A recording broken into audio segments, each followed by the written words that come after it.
Hello, BookTube. All right, this horrible ordeal continues. we're going to continue with my 6K Q&A. We're going to try and finish in this one video. Did not mean for this to be many videos. It seems so incredibly egotistical for me to do something like this. And I am incredibly egotistical, but not in a way that wants to waste your time. Sorry about this. We'll come up with a better answer to this if we ever have another anniversary. We'll come up with a better way to do this somehow. I could have solved the problem by just doing the videos, all of them, as one huge video on my iPad or my MacBook. But the MacBook, I mean, I did it forever and ever. I filmed on my MacBook forever and ever. None of you seem to care or mind. But to my eye, the video quality on the phone is so much better that I've been doing that. And that leads you, the iPhone immediately causes problems of storage and compatibility and whatnot, and that the MacBook doesn't have. The MacBook just works. And it has infinite storage. So, but anyway, we're gonna try and get through. We're gonna have 2 more pages here out of 5 pages of questions. So we're just gonna blast on here and see if we can get this done. So the next question is from Britta. Those of you who have not subscribed to Britta's channel really should. She says, How do you feel about the fact that there are obviously 6,000 crazy people out there who all have subscribed to your channel? Did that change your outlook on the world?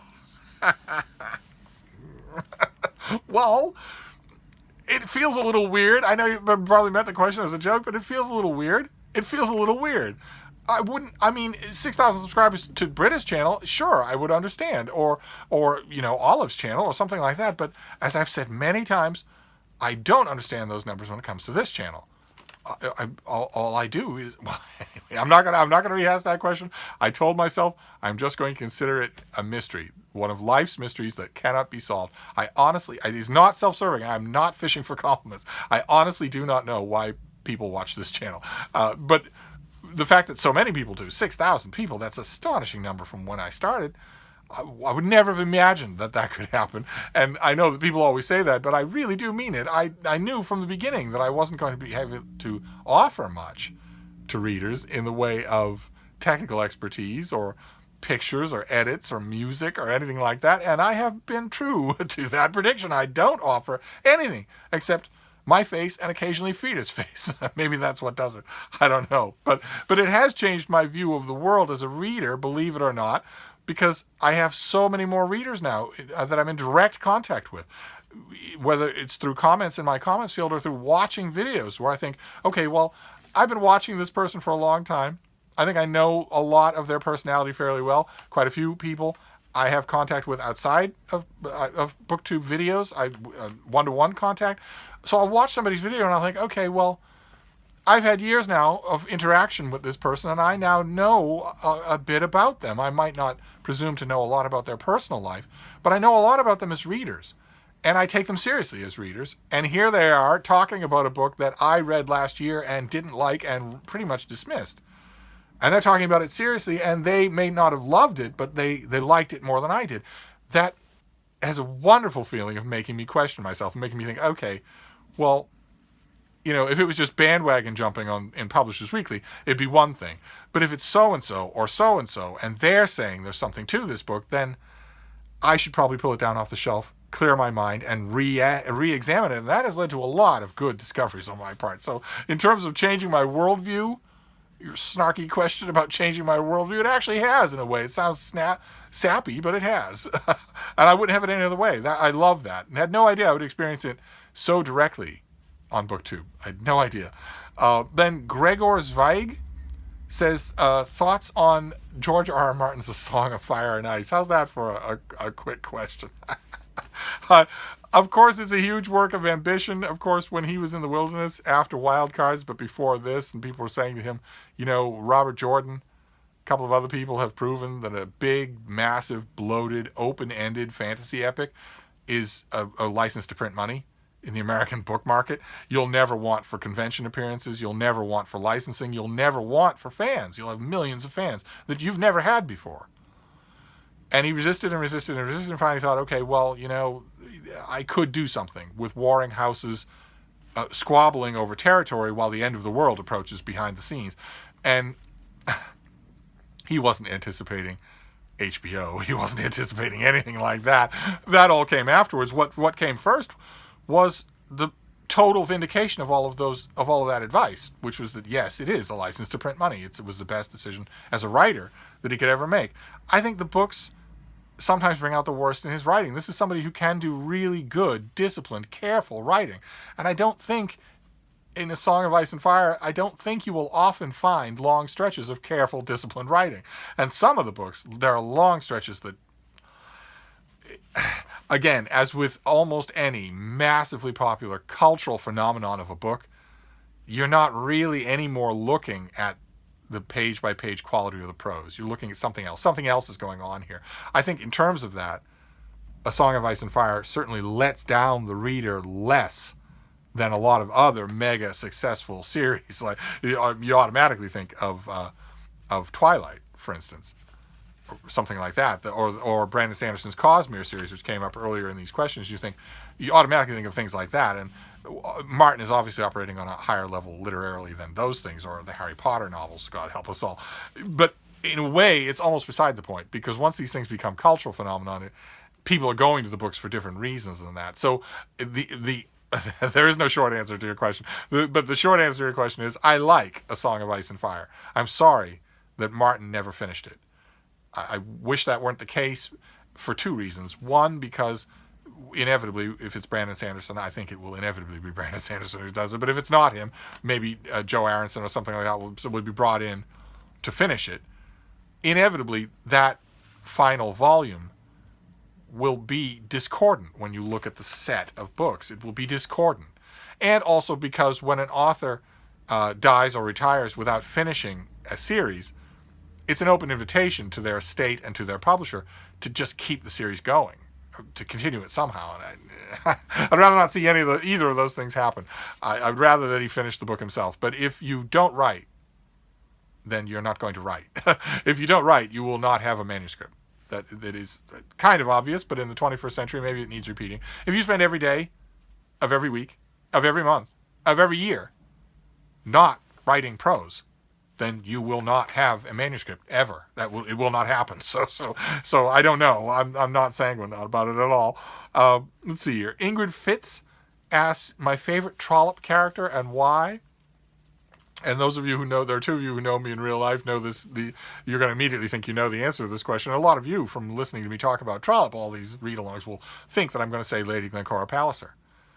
Because I love her, as all Trollope readers do. I love her passionately. But no, for me, it's her husband. It's Plantagenet Palliser, who starts off as a buffoonish comic character in another series.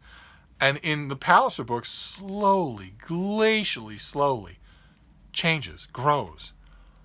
And I really like that process. We're doing a read-along right now of Phineas Redux, and you're barely getting a hint of it in that book. In The Prime Minister, it flowers, and in The Duke's Children, it's all over the book.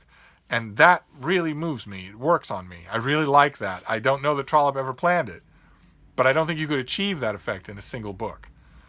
So it'd be Planty Paul, I'm afraid to say. Let's see here. Kim Welsh says, I've often talked about beagles, and I've mentioned that I'm never going to have another beagle. And she wonders why. She has some, and they're adorable. She can't imagine life without them. I know how that feels. I know that feeling. There's one person watching these videos who will know the reason and who knew the beagle who caused that decision. I had a beagle. After a lifetime of having beagles, I had one particular beagle who was different from the others, and he was the best friend I've ever had, and I did not think I would survive his death. I did not think that would happen. It was like my little basset hound Lucy, only 10 times worse, and a lot of the people that I knew at the time were certain that I would not survive, and I did. But when I came back, that decision was already there. It was like it had always been there. No more beagles. No more beagles. Not because I'm afraid of the pain of losing a dog. That's that ticket that you pay. But because of a tribute to him. No more beagles because of him. Not because of how bad it hurt and how much it emptied me out, but because I wanted to stop there. So there are plenty of other dogs in the world, and I've learned how wonderful all of them are. I don't always have to have a crowd of beagles around my ankles at all. So no more beagles, and that's why, as a tribute. rather than fear. Let's see here. Matthew L. wants to know what I think of Isaac Bashevis Singer. I like him fine. I don't particularly love him. Anne Radcliffe. I like her fine. I don't particularly love her. And Mo Yan, who I'm still getting a handle on. He's, of course, I haven't read him except in translation. The translations are all over the map for me. He strikes me as a genuinely interesting author that I don't think I know him at all. But I would never miss a book now, translation now. N. Paris says, if you could pick any artist or writer to team up on a comic book, who would they be and what would it be? And you might think that I'm going to talk about Marvel or DC superheroes, but no, I'm going to talk about the only comic book character I really love who's not Marvel or DC, and that is Nexus. Horatio Hellpop, Nexus, the executioner of mass murderers. And the team that I would pull together would be the two young guys from Madison who invented him, Steve Root and Mike Barron. And what I would want them to do is I would give them an unlimited budget, but a very strict mandate. I want you to write a 1,000-page Nexus book. Maybe not 1,000-page, 500-page Nexus book. The origin story once and for all. They keep going back and doing the origin story over and over again. They keep getting piecemeal book deals or comic book contracts that they get bored with or that they talk themselves out of. What I want is the definitive Nexus volume, not reprints, although I would love it if we had a definitive series of reprints that weren't crappy and that were remastered and looked really good. I would love that because it's all over the map. The history of Nexus is all over the map. But what I really want is a great Nexus book. A great Nexus book. The Nexus book. His origin story in the late definitive version of that story. Give the artist, Steve Root, all of the time and equipment that he wants, paint, elaborate, anything that you want, and hold them to it. We want that. I want that. I want a great big official Nexus book, the great Nexus graphic novel of all time. That's what I would want. I'm never going to get it, but that's what I would want. Let's see here. Mary Tumulty says, when did you learn Latin and Greek? Did that prompt your interest in ancient classics or vice versa? I learned Latin and Greek a long time ago, and learning them did not prompt my interest in the classics. No, them being a gateway to the classics was an extra bonus that I'm very grateful for. Let's see here. Paulo Victor says, do you speak Portuguese? No, only barely a little. Put me in the country for a week and I would, but no, no. Where have you been in Brazil? I have been everywhere in Brazil. And you're going to think, okay, so a couple of the major cities. And no, that's wrong. I've been everywhere. Every single square foot of ground, every single tree, every single wall, every single little village, everywhere. I've been everywhere in Brazil. I've been everywhere, except Australia. And what do I think of Brazilian literature? Do I have a favorite Brazilian author? And I mentioned in an earlier one of these interminable answer videos, Jorge Amado would probably get the prize for me. I just love his novels. I just love them. So let's see here. Marcus says, where do you recommend starting with Gene Wolfe, the great science fiction author Gene Wolfe, who just recently died? A wonderful, wonderful man, and someone who very quietly, without any cult of personality, raised the bar in science fiction almost single-handedly. Him, and I could name 3 or 4 other authors about the same time.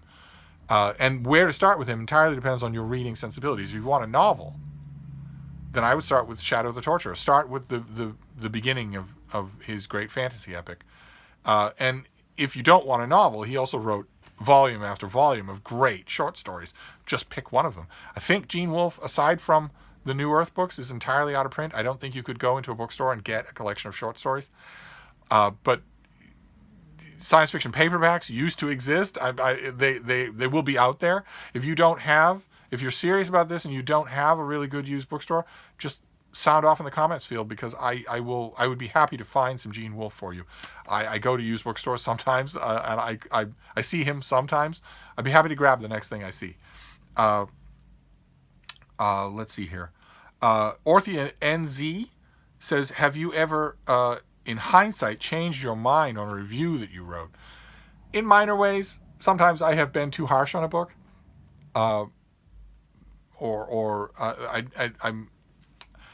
I would like to say I am kind of content to say that I have never fundamentally misread a book in all of the thousands of book reviews that I've written. I stand by the judgments that I made in all of the book reviews that I've written. But sometimes I feel like I was too harsh on an author. Sometimes I feel like I was infringing on a rule of my own, which is don't criticize an author for not writing the book you want them to write. Things like that. But I don't. Looking back, every once in a while I do look back on stretches of reviews here, there, and everywhere, and think about the book and think, okay, have you fundamentally changed your mind? Do you regret that review? And it has yet to happen. Mainly because, although I write a lot of reviews, I do pause to absolute zero, to complete stillness before a review in order to take a big step back and think, okay, what are you thinking about this book? What do you think about it? As silly as it sounds, because I'm not anywhere near as talented as some of my reviewing brethren, but as silly as it sounds, before I start every review, I think, okay, well, how is this going to stand the test of time? This is your written, considered judgment on a work of literature that took someone a long time to do. So you had better believe what you say. You'd better know what you think. So I'd like to think that, certainly in my mind, I don't have many egregious errors or revisions in my track record, thank God.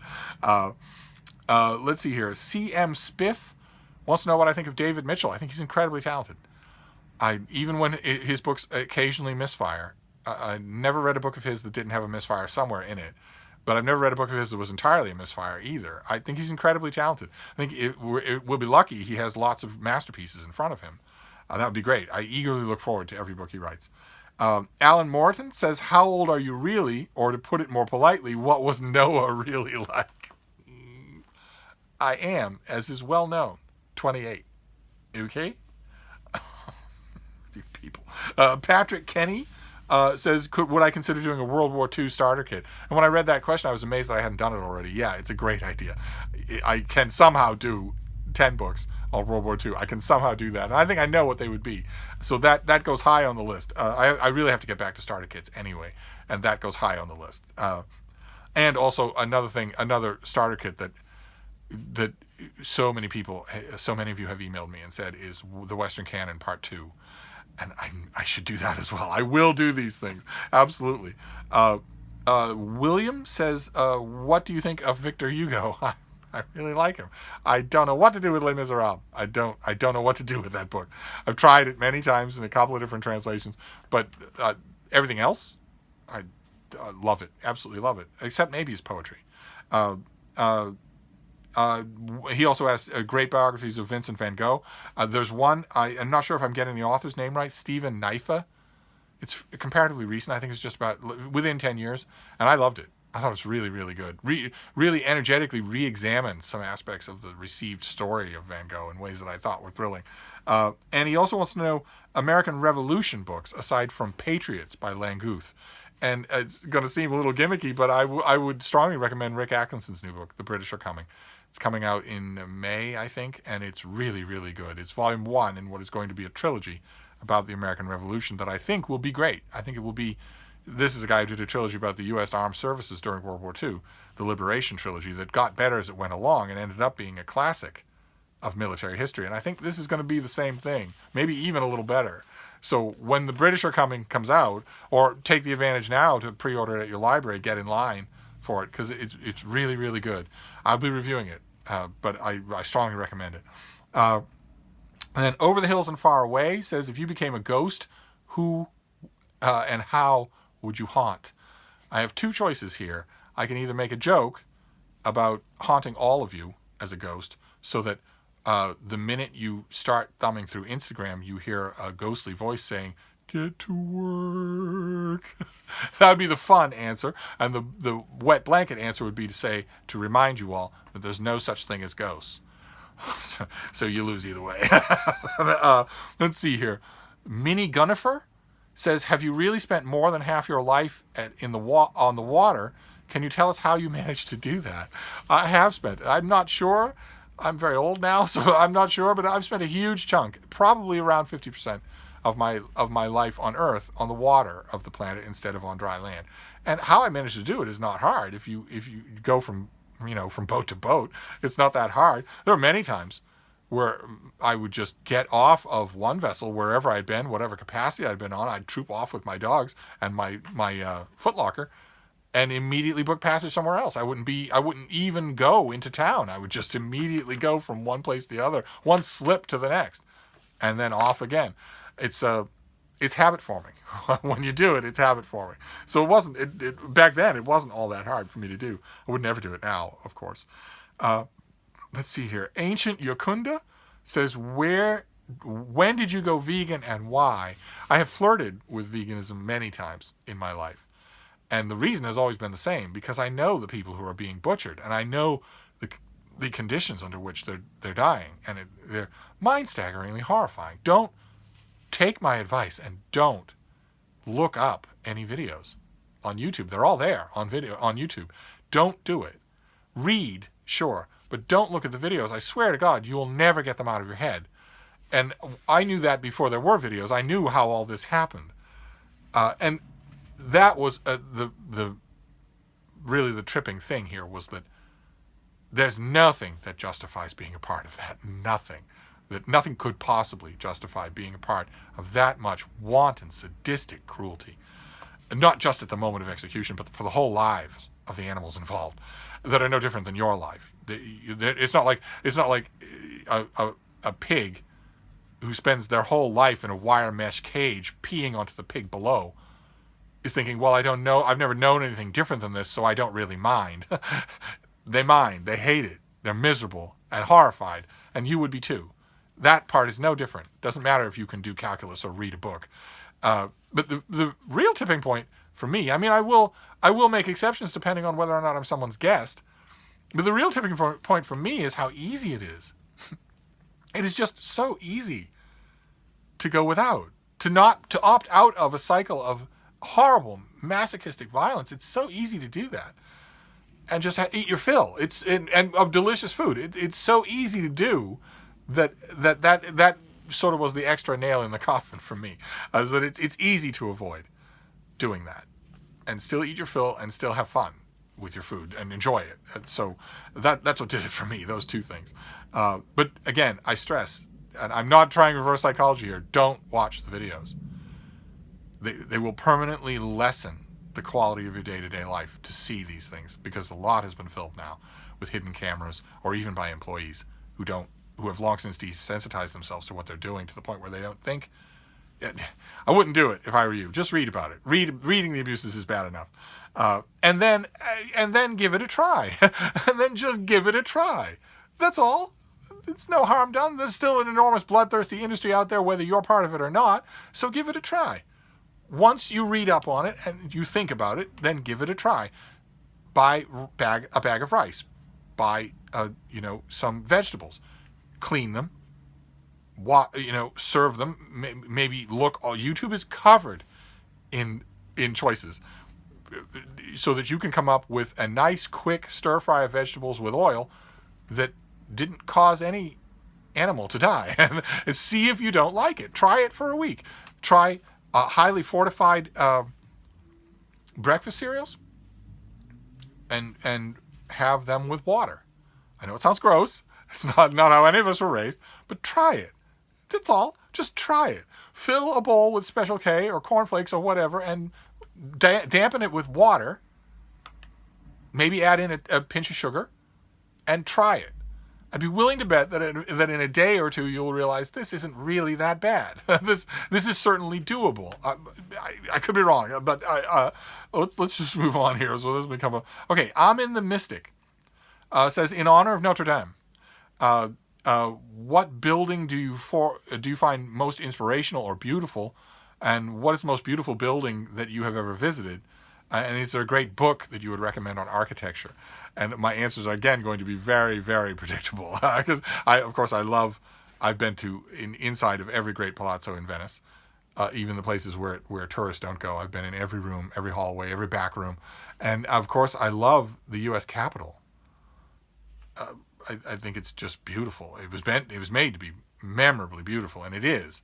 But for me, it's going to be Boston. It's going to be the great buildings of Boston, all of which I've been in, and all of which I deeply, deeply love. Whether it's the Adams Library, or the Boston Public Library, the Bates Hall in Boston Public Library, just all over the architecture of Boston.